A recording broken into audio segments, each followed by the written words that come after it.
Salutations from the stars. 'Tis I, the eccentric Professor Copperstein, and I'm here with our second episode of Adrenaline Weekend. Yes. Now, word of warning. Last week's episode got a little copyright strike. Remember? You you probably don't remember, but there was a segment where I reacted to the videos that I've been talking about, the scary face people, and it was a funny video. Turns out that video was monetized, so yeah. But I had to trim off that section. I had to trim the segment. So yeah, Danbo, I owe you an apology.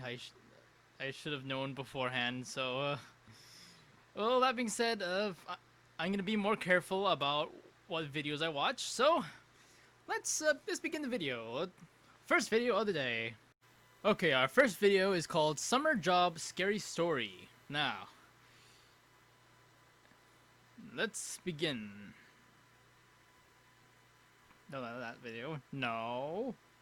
No ads. In the summer, I started a new job at a small wedding dress store in my town. There wasn't anything that made the wedding dress store stand out from usual stores, except a mannequin that always creeped me out. It had been there whenever I started working, so I didn't know how old it was. I tried to stay away from it most of the time, even if it seemed silly to be scared of something that can't hurt me.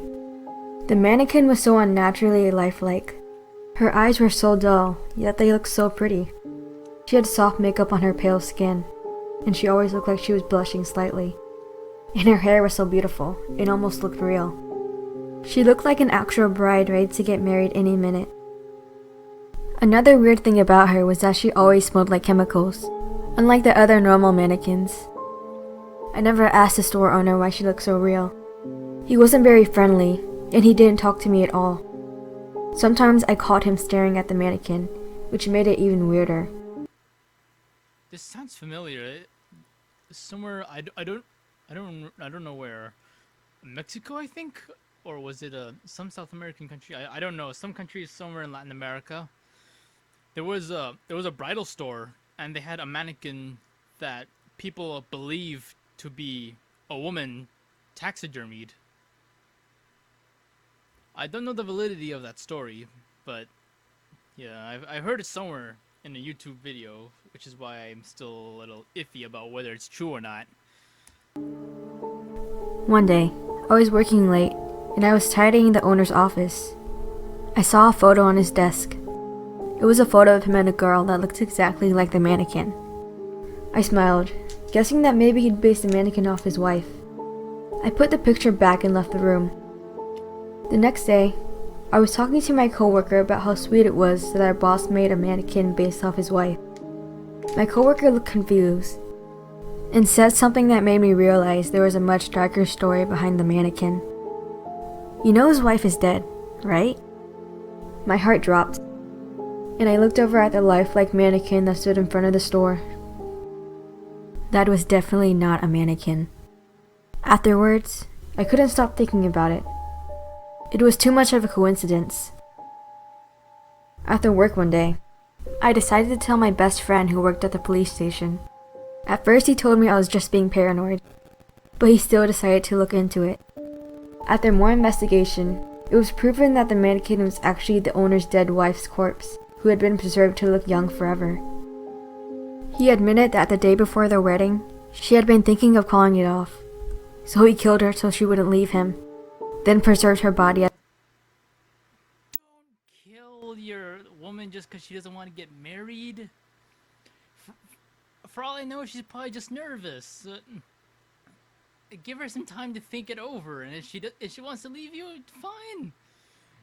There's plenty of other women out there. Don't kill them just because they don't want to marry you. Oh my gosh. As a mannequin for the store. He was arrested, and the corpse was properly buried. But I'll never forget her lifelike eyes, staring at me like she was pleading for help.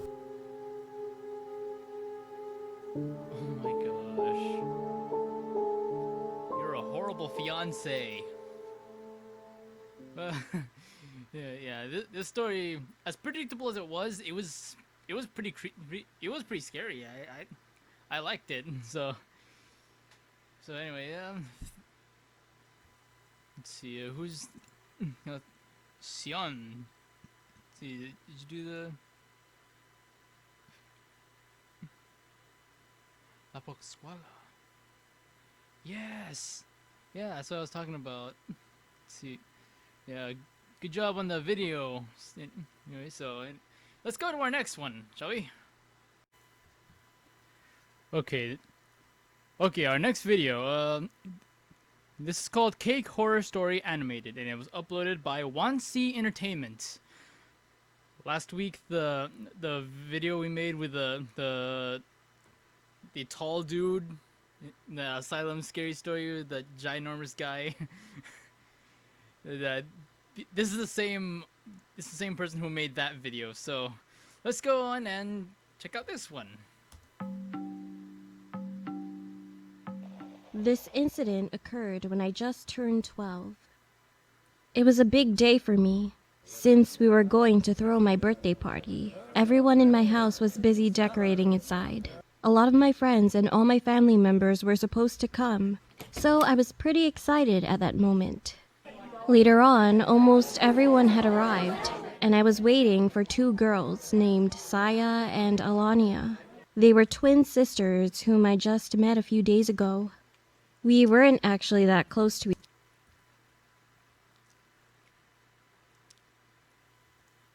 I was waiting for two girls named Saya and Alania. They were Remember the twin girls from The Shining? This is them now. Feel old yet? twin sisters whom I just met a few days ago. We weren't actually that close to each other, but I thought they were nice and fun to hang out with. So I invited them the day I met them on the street, and they laughed and said that they would love to come. In fact, I didn't really think about them and forgot about those twin sisters soon, since I was enjoying the gifts I got. A few hours went by. I heard a loud knock on the door suddenly, and when I opened the door, the twin sisters, Saya and Alania, were standing there and smiling. "Come on in," I greeted them and tried to invite them inside. However, one of the girls said, "We weren't expecting this many guests." At first, what she told me seemed pretty odd, but I didn't think much of it because they were too shy and didn't like being around too many people. So I introduced them to everyone in the house. Everything was fine until that moment. Not long after, they came closer to me saying that they have my present. It was the cake they made. It looked like a normal cake, but smelled really bad. And it looked like it was rotting for a long time. Yeah. When the cake smells bad and looks like it rotted a bit, don't eat it. No doubt, I felt disgusted. But soon, I decided not to judge by its looks, so I eventually tried one bite. To my surprise, it tasted really good. I proceeded to eat more and more, but then my eyes suddenly started to go blurry. The last thing I remembered were the twins' big creepy grin, and that I was dragged by them somewhere. Then I passed out. I don't know how much time went by, but when I woke up again, I was in a hospital. I could feel my whole body hurting, and my parents almost cried when they saw me wake up. I was confused and asked the nurse standing next to me what had happened. Then she told me that a lot of guests noticed that I was gone at certain points on that day. They were looking for me, and they eventually found me unconscious and beaten up terribly in our shed. My parents were shocked and immediately called the ambulance and the police. They asked everyone all kinds of questions, but then one of my friends noticed the twin girls were gone too. Eventually, they were found in my attic, hiding behind some big boxes. It was said that they were covered in blood and were smiling widely at the police. It turned out that the girls put the heart and the guts of a dead sheep, some small bones, and even thin, small needles in the cake I ate. And they also put lots of candies, chocolates, and some sweet things, so that's why I couldn't notice anything weird. It is said that the girls had escaped from juvenile a few days ago, exactly on the day I first met them. Fortunately, I didn't swallow any of the needles, but I had to suffer from food poisoning badly for a while. The doc told me I was very lucky to survive. Yeah, you To got this day, I still wonder what would have happened to me that day if my family and friends hadn't found me in time. Man, you got off lucky. Well then. Yeah. I mean, we all knew that the cake was laced, but they went out with they went all out with a scare. Wow. They never fail to amaze us, do they? But anyway, let's go ahead and go on to our next video. Okay, our next video. 3 dark web horror stories animated. Safety tip: don't go on the dark web. I mean, unless you're trained if you have like certain knowledge of what you're doing.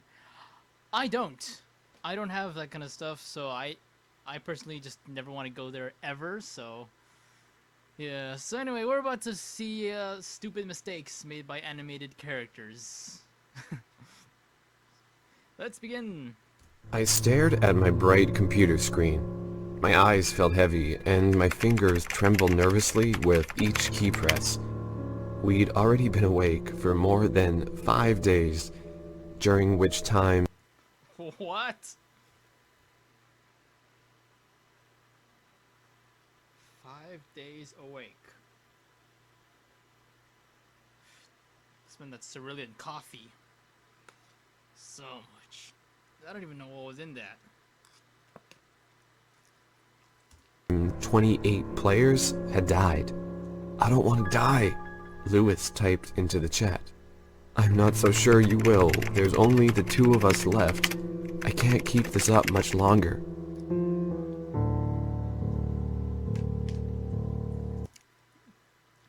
So you're playing a game where you're not allowed to sleep? 5 days ago. Let's see what we're going up against. The game had seemed so simple. A competition to see who could stay awake the longest, and the winner would receive enough money to last a lifetime. For someone like myself, without a social life nor a job to attend, it was the perfect opportunity. Desperate for money. Please. Putting yourself at risk with your life on the line like that is not worth the money. Unless you're a police officer or a veteran. Please. Do something better. 30 players had received an invitation, all active participants of an international dark web forum. We were just required to fill in some necessary information, including a Bitcoin wallet to where the money would be sent. After clicking submit, I was given a time and a list of simple rules to follow. Number 1, both your web camera and microphone must be activated for the entire duration of the competition. Number 2, there won't be any bathroom breaks. Plan accordingly. Number 3, you're not allowed to seek out the physical location of the other contestants. Number 4, there can only be one winner. As I eagerly awaited for the first bit of excitement I'd seen in months, I stocked up on the necessary supplies, mostly energy drinks, snacks, and a bucket. Once the time of the competition started, I clicked the provided link. That's not healthy. I was faced with a blank screen consisting of 30 names and a chat box. I could gain access to each of the competitors' camera feeds by clicking on their username, but the chat itself was global. I guess no one here speaks English, Insomnia90 said. A few of the participants responded with broken sentences. It seemed that out of the 30 members of the chat, only myself and Insomnia9 were native speakers. 2 days went by in the blink of an eye, and 7 players had already left the game in silence. I spent most of my time watching movies and chatting to Insomnia 90, who I'd come to know as Lewis. He was a Canadian university student on break, bored out of his mind. "Hey, check out the German guy, he's about to pass out," Lewis said. I clicked on his username. It would be the first participant we'd actually see falling asleep. His eyes were already half closed, and his body shifted towards the edge of his chair. We chuckled at the guy as we got one step closer to victory. Not long after, his consciousness wandered off the edge, and he fell into a deep pit of sleep. Only a second passed before his eyes shot back open in a horrified panic, as he clutched his ears and screamed in agony. His body started twitching uncontrollably in all the wrong directions, and blood poured from his nose and ears. It looked as if his brain had been scrambled to pieces inside his own head. Within a minute, he fell over, dead, his face softly resting on the keyboard. "What the f*** was that?" I asked. "Is he dead?" Lewis replied. "Check the Swedish one," I said. Sure enough, he drifted off no more than a minute earlier. Suddenly, his eyes shot open, and he seized just like the German had before him. Another minute, and he just added to the rapidly growing pile of corpses. We warned the others as best we could. Only a few of them seemed to get the message, each getting out from their chairs in an attempt at fleeing. Alas, no sooner had they decided to run before they dropped dead on the floor. Oh God, we're gonna die, aren't we? Well, this is the deep web. It's possible they may have used their IP address to get the access to the locations, and then sent secret operatives over there.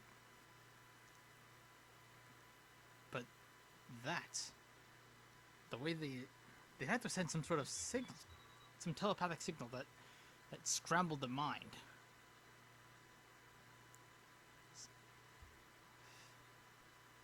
It's baffling.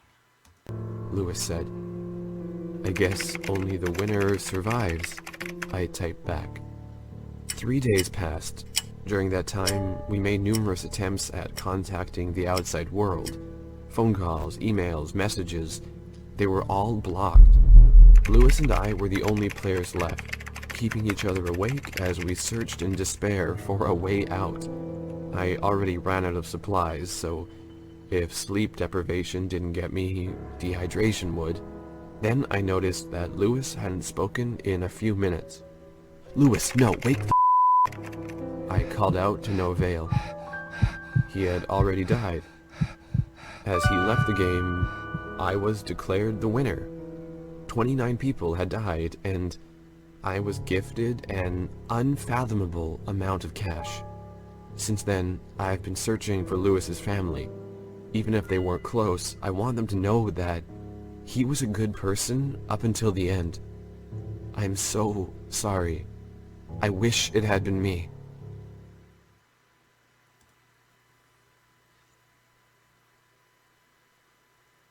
Wow. First of all, I never saw that coming. I really didn't. I mean, they had to send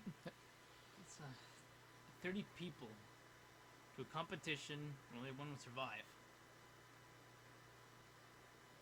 I don't know if I could be conscionable to win a big amount of money knowing that everyone else would die.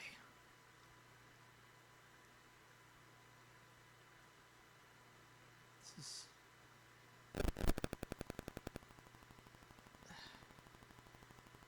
is a big way to trample on someone's ethics.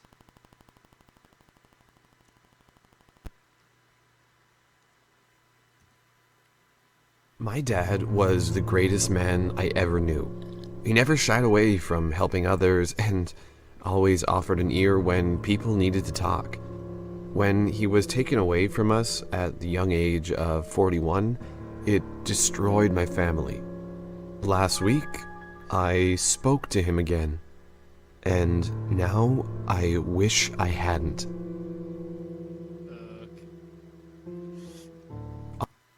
If you've read Frankenstein, you'll know why talking to dead people is not a very good idea. I'll be the first to admit, the deep web always scared me. I expected some illegal set of websites for drugs, weapons, and human trafficking. Yeah, it scares me too. In reality, it's little more than a bunch of obscure forums sprinkled with the occasional leaked email password. Every now and then, you might be lucky enough to find a gold nugget in the stream of useless shit. If you're anything like me, you might even enjoy the futile search. The one time I actually stumbled across something worthwhile, it scarred me for life. It was a page called Mortex, a forum with thousands of active users, all seeming to search for specific people. Looking for Jack Glover, 1956 to 2003, passed from pancreatic cancer, the top thread said. It was an odd task, searching for someone that had died so long ago. I presumed they were distant relatives looking for a gravestone. But once I browsed through the comments, it piqued my curiosity. It was odd searching for someone that had died so long ago. I figured they were trying to find a lost family member's grave or something. Another thread read, "Oh my god, Hannah, I can't believe you found me." At that moment, I figured it was some sort of roleplay forum. Each thread followed the same formula, someone seeking to speak with lost loved ones. Despite my instinct saying it was all make-believe, I decided to post my own search. Looking for Clark Henderson, 1969 to 2010, passed from cardiac arrest. That was the name of my dad. He was the one person I'd give anything to see again after he unexpectedly died from a heart attack. To my surprise, I only had to wait a couple of minutes before someone left a comment. "Henry?" it said, along with a voice chat invitation. My hands shook so much that I could barely navigate the menu. Before long, I was connected, and an all too familiar voice called my name. "Henry? It's really you, isn't it?" It was bullshit. It had to be. Yet the voice I heard clearly belonged to my dead father. "Dad, how is this?" I stopped, dead in my tracks. "I love you so much, Henry, and I'm sorry for leaving you. I should have gotten my heart checked, but I just didn't know. I felt fine up till the moment I died. It's not your fault, but how do I know this is real? How do I know it's really you? When you were 3, you attempted to make dinner. You didn't know about the concept of pots and pans, so you just threw the vegetables directly on the stove." He chuckled, cutting the story short. "Right, just as I'd forgotten about that," I said. "You almost burned the house down," he continued. "I've tried to tell people this story before, but you made me swear an oath of secrecy." I felt myself tearing up just by the sound of his voice. Unfortunately, curiosity overwhelmed my sense of nostalgia. "I have so many questions, I don't even know where to begin," I said as 1,000 thoughts ran through my mind. Then it hit me. The situation didn't just entail my personal quarrels with life. No, it was so much bigger. I could ask any question about what came after death. After much contemplation, I finally landed on a simple, yet horrifying question. "Dad, where are you?" I asked. "Henry, please, don't." He trailed off. "Don't what?" I replied. "They don't like it when you ask. I can't, they'll..." He froze. I should have stopped then and there, but I couldn't. "I just need to know what comes after, please," I said. My dad paused. "Henry, I'm sorry." "Sorry about what?" I asked. "Heaven, hell, it's not real. This place, whatever it is, it's not what I thought. We're just spare parts waiting to be." Our voice channel cut out, and my dad's voice vanished. I tried to call him back. I tried to message. I even attempted to make a new thread. but he was just gone. Before I spoke to him, I was never afraid of death. Now that I've heard the fear in the voice of my dead father, I'm terrified. When people want digital footprints to be scoured away clean and then replaced by other preferable images, that's when I get the call. I was once hired by an oil sheik to replace several faces on an embassy security feed to hide their involvement in the assassination of a journalist. Remember the 2 women who contaminated and killed the North Korean madman's half-brother in the airport? Those women were originally a pair of North Korean goons, but I removed them and set up that pair of lady stooges to take the fall. My ethics are porous, and my greed is insatiable. In October of last year, I was hired to deepfake some footage.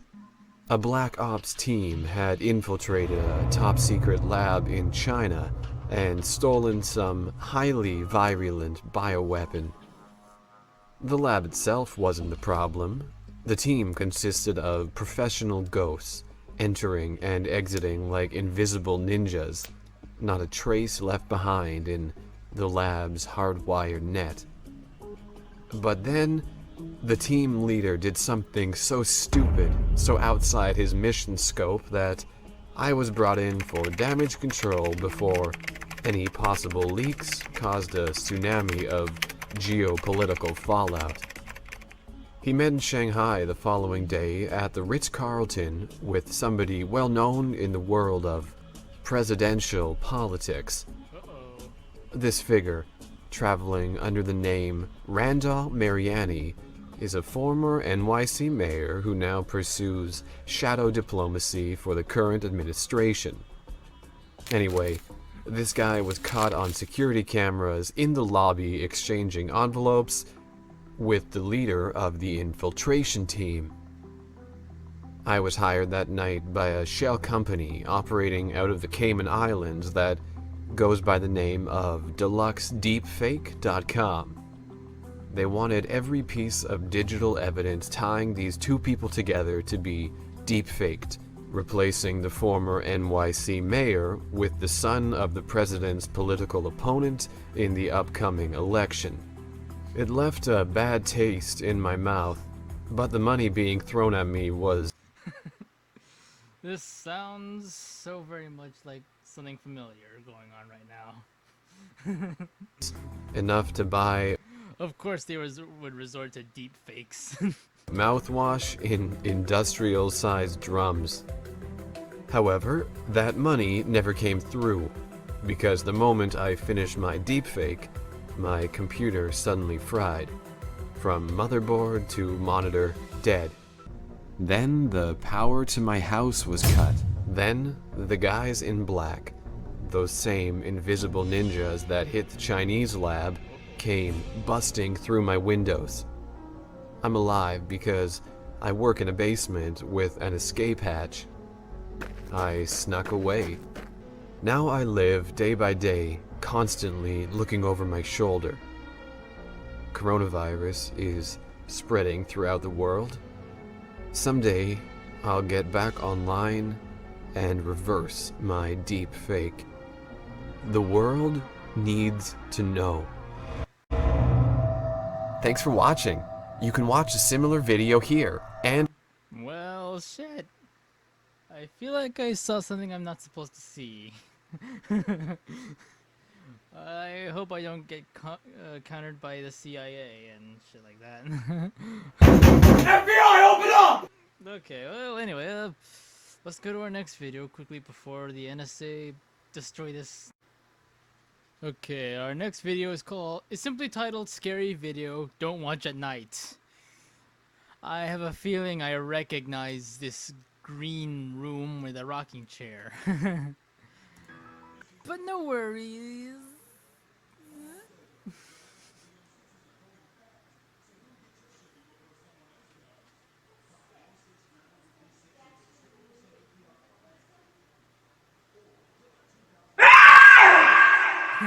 It was just her.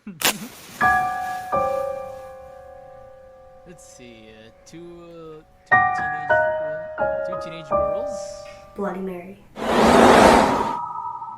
Bloody Mary.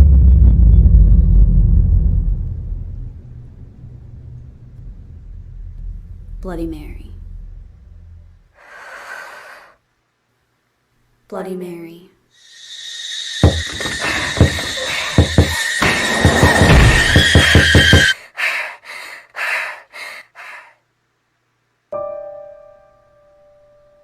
Oh, hello.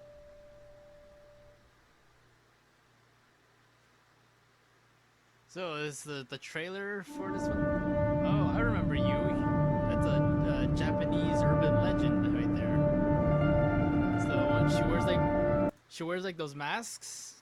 It's like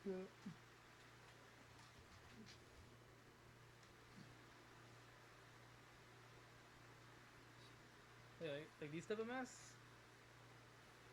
But and her smile is like that, and so she wears masks like these, and then she goes around asking you, do I look beautiful? If she says no, she gets mad and kills you. If she says yeah, if you say yes, she takes off the mask, reveals that enormous smile like that, and if you still say yes, then she wants to beautify you. Yeah, I'll leave that up to your imagination. Okay.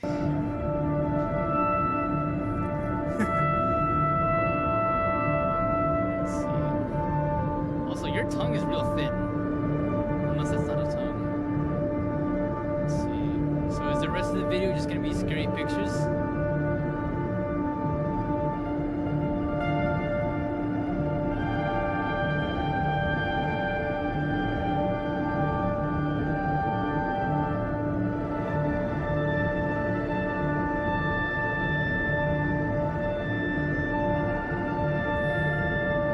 So you're not friendly at all?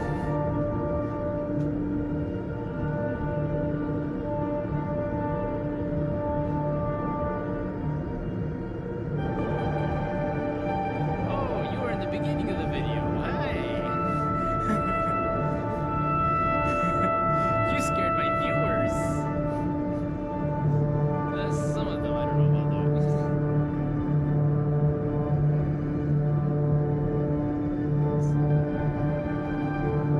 Yeah, there's that one. I really hope I don't get copyright strikes for this. It happened once.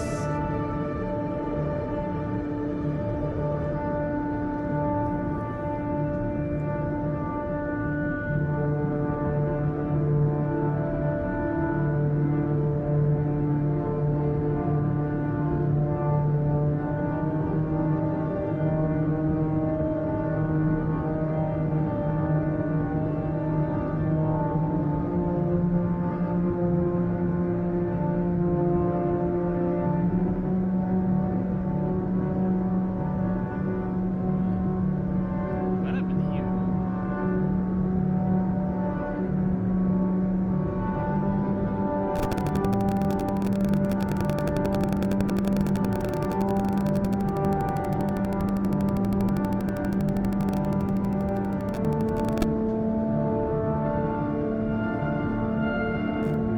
Like this video, it's ready for more. Alrighty. Well, that's your job, folks. I'm gonna provide a link to the video, so let's go ahead and go to our next video. Okay, our final video of the day. It's called Very Scary Video, Don't Watch in the Dark. It's probably gonna be like the other one. It's 1 minute and 14 seconds. So let's just get this done. Rochelle Bonifaire was home alone, lying in bed next to her dog. She then noticed that Oz, her dog, was shaking, which according to Rachel can mean one of two things. He's in trouble, or he's scared. Oz wasn't in trouble, so he had to be scared, shaking, which according to Rachel can mean one of two things. He's in trouble, or he's scared. Oz wasn't in trouble, so he had to be scared. But what could possibly be scaring Oz so badly to the point where it's causing him to shake? The video she took might explain his behavior. Buddy, are you okay? Calm down. Shh. Sakit. Could just be suffering from Buddy, what separation anxiety. Hey, don't touch me, bitch! Oh my gosh.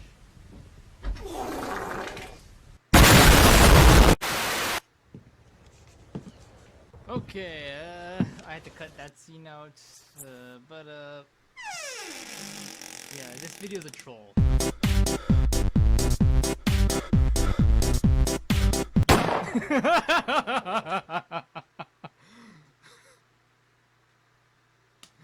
Yeah, okay, so this video was just a troll. Okay, so that'll have to do it for Adrenaline Weekend this week.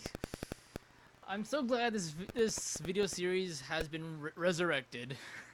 Great choice of words. Anyway, thank you for watching. Be sure to like and subscribe. Do also note that even in the times of great fear, there's still time for science. I'm Professor Copperstein. Hasta luego.